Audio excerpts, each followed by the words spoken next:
अस्सलाम वालेकुम दोस्तों, आप देख रहे हैं इरफान काजी स्पीक्स।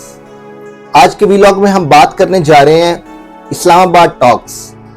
आप जानते हैं इस्लामाबाद एतवार और हफ्ते के दिन दुनिया भर की खबरों की जीनत रहा, क्योंकि 1979 के बाद ये पहला मौका था ईरान और यूनाइटेड स्टेट्स ऑफ अमेरिका के आला सतह के वफूद 1-to-1 मीटिंग में इस्लामाबाद पाकिस्तान के कैपिटल में मौजूद थे।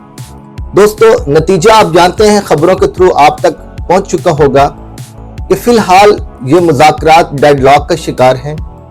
पहली नशिस्त बगैर किसी एग्रीमेंट के खत्म हुई और जेडी वैंस अमेरिका के वाइस प्रेसिडेंट ने ऐलान किया कि हमारे मुज़ाकरात अच्छे रहे, लेकिन अनफॉर्चुनेटली किसी एग्रीमेंट पे हम दोनों फरीक नहीं पहुंच सके। आज हम बात करेंगे कि दोनों तरफ से रेड लाइन क्या थी, आखिर वो कौन सा पॉइंट था जिसके ऊपर दोनों फ्रीकैन पीछे हटने के लिए तैयार नहीं थे। और आज हम ये भी बात करेंगे कि मुज़ाकरात के दौरान किस आला शख्सियत की जेडी वैंस को कॉल आई, जिसके बाद कहा गया कि मुज़ाकरात जो एक खुश असलूबी से जारी थे और उम्मीद थी कि कोई आज के दिन एग्रीमेंट हो पाएगा, जबकि वो मुज़ाकरात उस सिमत से किसी और सिमत डाइवर्ट हो गए। आज हम ये भी बात करेंगे दोस्तों कि वो जो पॉइंट है जिस पर दोनों फ्रीक जिसको रेड लाइन समझते हैं, अगर उन्होंने अपने उस हार्ड लाइन मौक़िफ़ से पीछे नहीं हटना था तो इतनी दूर सफर करके इस्लामाबाद में मुज़ाकरात का फायदा ही क्यों।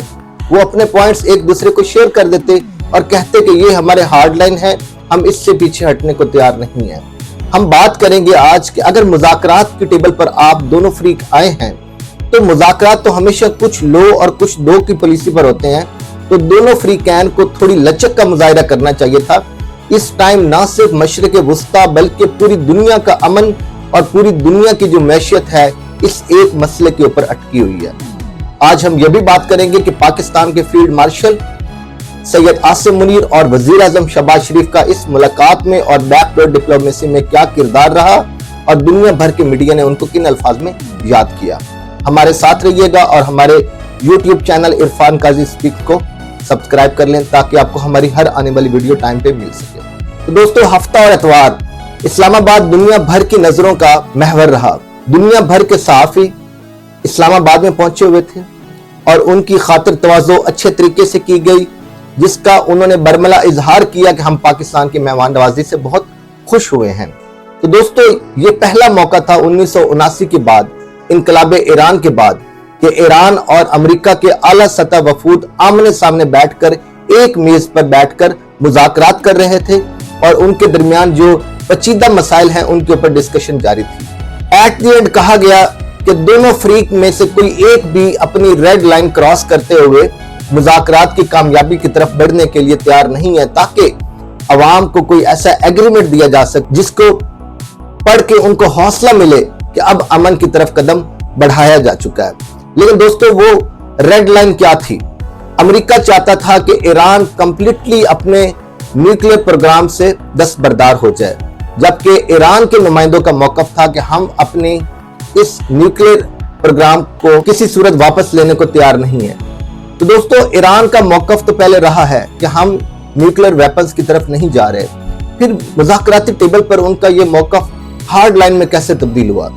दोस्तों, कहने वाले कहते हैं कि जब ईरान ने ये देखा कि हम मुज़ाकरात बार बार करके अमेरिका के साथ थक गए हैं और हमेशा मुज़ाकरात की टेबल पर हम बैठे होते हैं, ऊपर से बमबारी इसराइल और अमेरिका नवाज कुव्वतें कर देती हैं और हमेशा यही हुआ है कि मुज़ाकरात को सबूताज किया गया।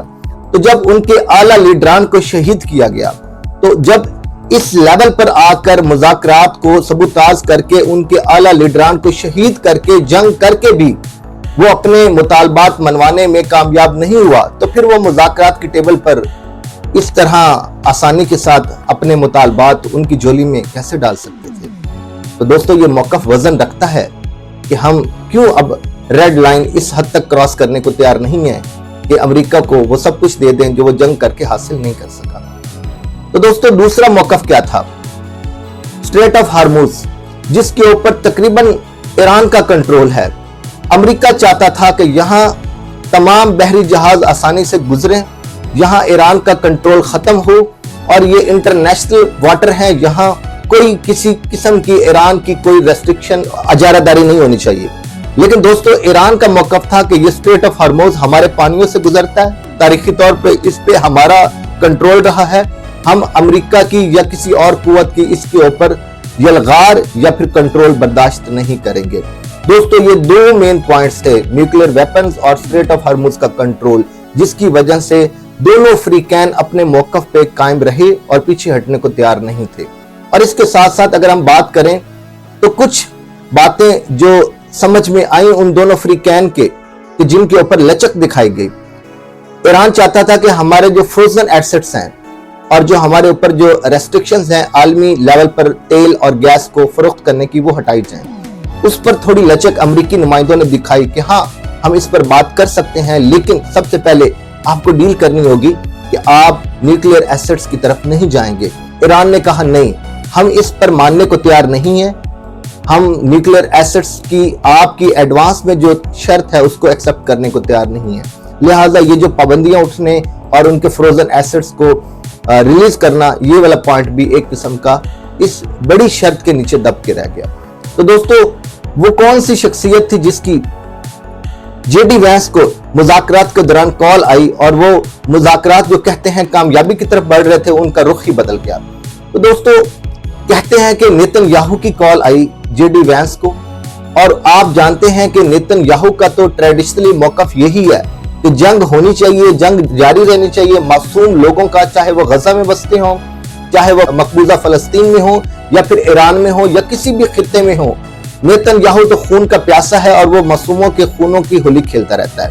دوسرا, اس کو جنگ جاری رکھنے کا فائدہ یہ ہے کہ اس کی اپوزیشن کی پارٹیز اور اسرائیل کی کورٹ ہیں, ان کے خلاف کافی سارے کیسز ہیں, اور بہت دفعہ ایسا ہوا ہے کہ جب اس کے خلاف کسی کیس کا فیصلہ آنا ہوتا ہے تو نیتن یاہو جنگ شروع کر دیتا ہے تاکہ مجھے کچھ اور ٹائم مل جائے. لہٰذا یہ کچھ وجوہات ہیں نیتن یاہو کی اس خطے میں جنگ جاری رکھنے کے لیے. لیکن دوستو یہاں امریکہ اور دوسری قوتوں کو ہوش مندی کا مظاہرہ کرنا چاہیے کہ آپ کو ہر وقت ایک اسرائیل کی کٹ پتلی کی طرح نہیں ناچنا چاہیے, آپ کو لوگوں کا امن دیکھنا چاہیے, لوگوں کی جانوں کو دیکھنا چاہیے, اور امن ہوگا تو تجارت ہوگی, تو ہی لوگوں کے مسائل جو ہیں وہ کم ہوں گے. اب ہم بات کرتے ہیں پاکستان کے رول کی. دوستو آپ جانتے ہیں پاکستان ایران کا ایک برادرانہ ملک ہے, ہمارے بارڈرز ملتے ہیں. تو اگر ایران میں جنگ ہوتی ہے, ایران میں نقصان ہوتا ہے, ایران میں اسرائیلی اور امریکی نواز قوتیں آ کر بیٹھ جاتی ہیں, تو اس کا ڈائریکٹ انفلوئنس جو ہے وہ پاکستان کے اوپر ہوگا. تو پاکستان کیوں چاہے گا کہ ایران کے اندر خون کی ہولی کھیلی جائے, ایران کے اندر آگ لگی رہے, ایران کے اندر ہر وقت جنگ کے بادل منڈلاتے رہیں اور ہم سکون سے بیٹھے رہیں؟ ایسا نہیں ہو سکتا دوستو. لہٰذا ایک پرامن ہمسایہ ہونے کے ناطے ہمارا فرض بنتا تھا کہ ہم دونوں فریقین کو مذاکراتی ٹیبل پہ بٹھائیں تاکہ امن آئے اور کوئی اس ڈیڈ لاک کو بریک کرتے ہوئے کوئی اس مذاکرات کا نتیجہ نکلے. تو دوستو یہ کچھ پوائنٹس سے جو میں شیئر کرنا چاہتا تھا تاکہ آپ کو ایک کلیئر پرسپیکٹو مل سکے. خبریں تو ویسے آپ سن رہے ہیں, لیکن ایسی بات کہ وہ وجہ کیا تھی جس کو دونوں سارٹ آؤٹ کرنے کو تیار نہیں ہے. تو دوستو سننے میں آ رہا ہے کہ دوبارہ اسلام آباد 2.0 مذاکرات شروع ہونے کی ایک خبریں آ رہی ہیں. دوستو ہم امید کرتے ہیں دوبارہ دونوں پارٹیز ٹیبل پر بیٹھیں اور اس دفعہ کوئی نہ کوئی وہ مذاکراتی اس نشست کے بعد کامیابی سے ڈیل بنانے میں کامیاب ہوں تاکہ دونوں ملکوں اور پوری دنیا کے لوگوں کو امن کا پیغام جائے.